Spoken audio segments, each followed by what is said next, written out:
The entire Fever payroll is $1.2 million. Less. That is less than the minimum salary for a single NBA player with a year's experience. Let me just put it into context a little bit because it does seem terribly unfair, right? The salary amount. Yeah. Caitlin Clark, the breakout college basketball star and top draft pick, had a deal with the Indiana Fever for a whopping $76,000. Why Caitlin Clark's WNBA salary is sparking major debate. With the first pick in the 2024 WNBA draft, the Indiana Fever select Caitlin Clark, University of Iowa. Excitement hitting a fever pitch as basketball superstar Caitlin Clark officially launches her WNBA career. I've dreamed of this moment since I was in second grade, and it's taken a lot of hard work, a lot of ups and downs, but more than anything, just trying to soak it in. But here's the kicker. The Fever's entire payroll is just $1.2 million, which is actually less than what a single NBA player with a year of experience would make. Caitlin Clark, we got to start with her. No question goes #1 last night. But for her rookie season, she's only making $76,000. I say only, but that's just in comparison to other NBA players and WNBA players. What does that say about the pay gap in women's sports? Stephanie, it says that the nation is now going to wake up to the inequality in terms of pay, and it will change. The media rights deal for the WNBA is up. There will be negotiations, and Caitlin Clark will change that as well. It raises a big question. When will female athletes start getting paid what they deserve? The WNBA has a strong following with plenty of fans and viewers, so it's puzzling why the salaries are so low. But really, this is all about capitalism. I mean, for a generation, people have ignored the WNBA. They haven't bought tickets, they haven't watched, they haven't bought the products they're seeing on the commercials, and everything changes. I think the eyeballs on this number, $76,000. Now, again, she's making much more than that. Her endorsements are into the millions. There's also a chance of having $250,000 contract or addition for marketing the WNBA. I'm sure she'll get that as well. ESPN, which is part of the Disney family, has taken steps to promote women's sports, but it seems they could have done more. With a new broadcasting deal on the horizon, there's an opportunity to boost salaries across the league. To put things in perspective, the current collective bargaining agreement, signed in 2020, did increase player salaries by 53%. However, that just highlights how far behind they were. Players used to endure cramped travel arrangements, sharing hotel rooms, and riding in uncomfortable buses. While improvements have been made, the pay gap remains significant. So she's going to be a multimillionaire, but it's shining a light on something that we should be looking at. Title IX is, of course, applying to high schools and colleges. This is about capitalism. This is about Americans spending their money in a certain way.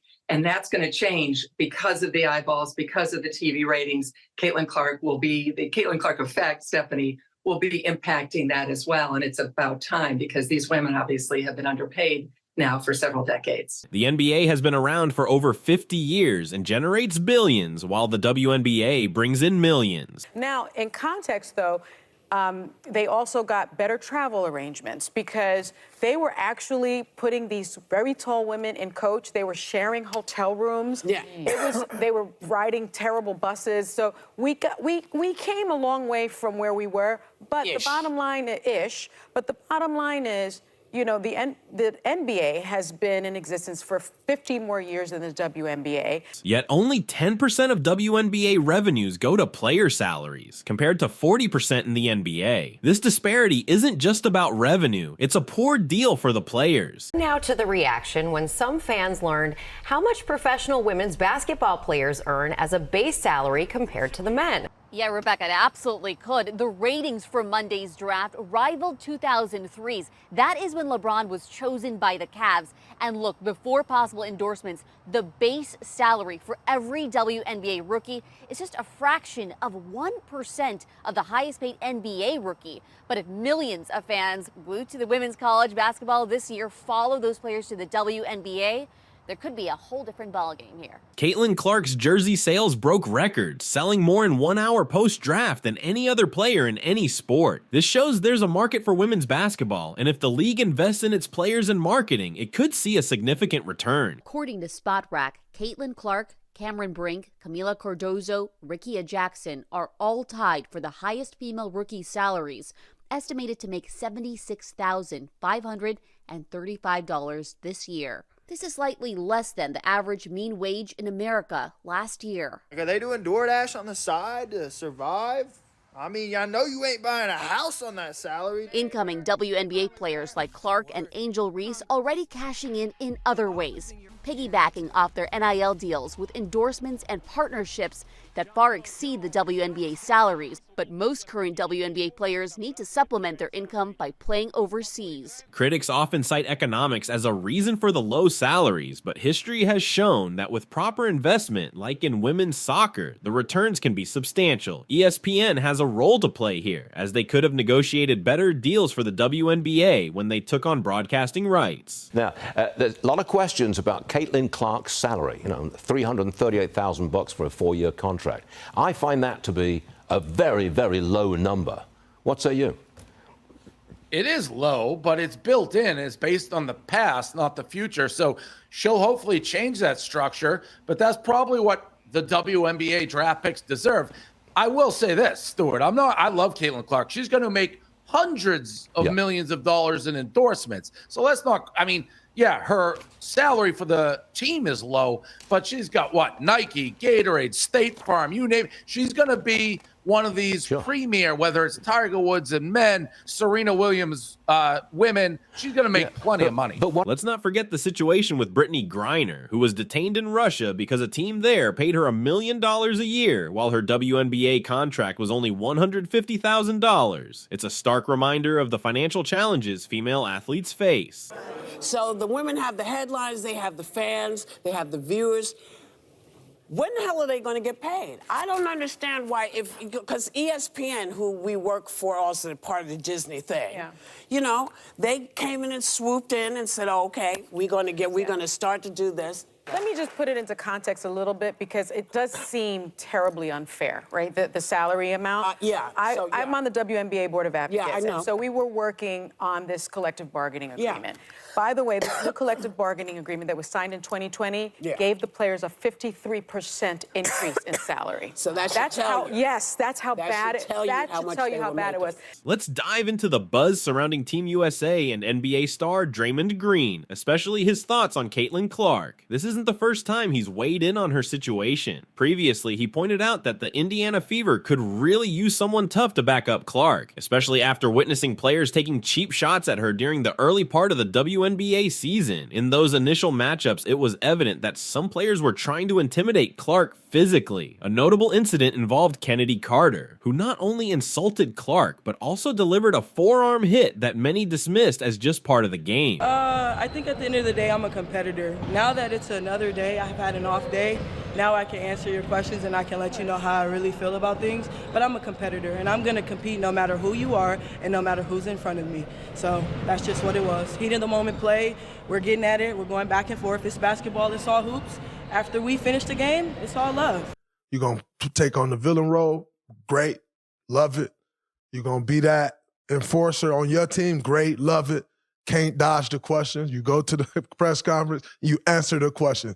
No, ain't no Caitlin Clark. No. You did what you did. Stand on it. I go to the podium. I'm not going to not answer a question about Rudy Gobert or whoever else. Stand on it. Green, however, disagrees, recalling that even during the more physical eras of teams like the New York Knicks and Indiana Pacers, such actions would have been considered unsportsmanlike. Thing happened with Yusef Nurkic. I'm going to answer the question. You got to stand on it. Regardless of what your answer going to be, you cannot hide from the question. Stand on what you did. You can't then run to Twitter and I said, no. They had a chance to ask you a question, and you hid. Stand on what you say. Stand on what you do. That's my only gripe with what she did. He firmly believes that this kind of behavior should not become the norm in basketball. You women out there, y'all petty, man. Hey, LeBron, you're 100% right on these girls hating on Caitlin Clark. Y'all petty, girls.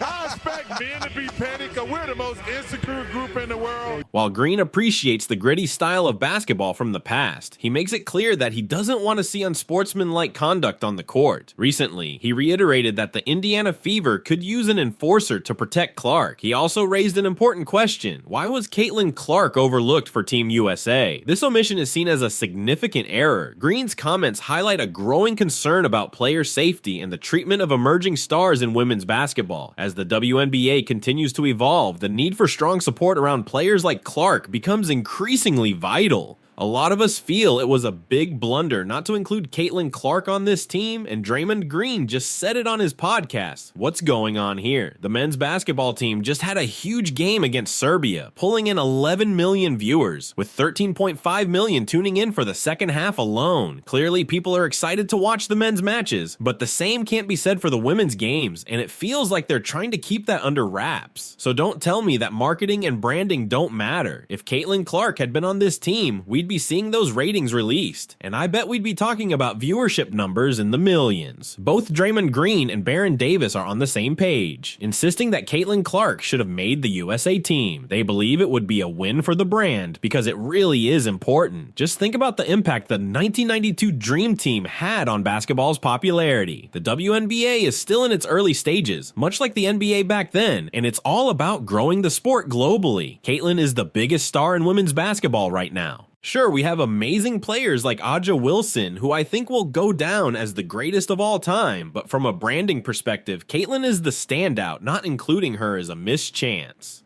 The same goes for Angel Reese. Their contributions to women's basketball are significant. The way they've performed this season shows they're destined for greatness. It's a smart move to invest in them now because they're on track to be among the best. Caitlin Clark is absolutely crushing it this season, leading the league in assists at an incredible rate, while Angel Reese is making headlines by breaking the all-time record for double-doubles. Both of them are proving they're destined for greatness, and it's a smart bet to back them now. Caitlin isn't just in the running for Rookie of the Year. She's entering the conversation for top 3 MVP votes, which is a huge deal. On the flip side, we've got Diana Taurasi and Chelsea Gray struggling to perform, which is surprising given their past successes. I remember the excitement surrounding the 1992 Dream Team. I was just 16 and glued to the screen watching legends like Larry Bird, Michael Jordan, and Magic Johnson. This time around, fans are missing out on that kind of cultural impact. Basketball as a whole really needs some wins. Even the NBA's